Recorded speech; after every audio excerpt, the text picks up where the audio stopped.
तर हा बघा उपवासाचा बटाटा रेडी. पटकन होईना असा.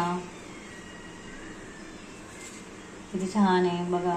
चला, आवडलं तर सबस्क्राईब करा, लाईक करा आणि शेअर पण करा. भेटूया नेक्स्ट व्हिडिओमध्ये. Have a good day. Good morning सगळ्यांना. तर ही आहे ना हिरवी मिरची आहे आणि ती तेलात फ्राय करायला टाकलेली आहे. आणि हा इकडे उकडून घेतलेला बटाटा आहे आणि हा उपवासाचा बटाटा आहे. आणि आता इकडे मी याच्यामध्ये बघा, आता उपवासाचा बटाटा किती पटकन होईल असं इझी आहे. किती पटकन होते बघा. एकदा बटाटा उकडून घेतला ना का टाईम नाही लागत, पटकन होऊन जातो. हा उपवासाचा बटाटा अरे बघा,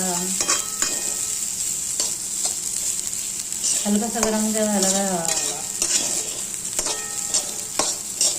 आज एकादश आहे आणि त्याच्यानिमित्त मी हा बटाटा केलेला आहे आणि वरईची भाकरी बनवते.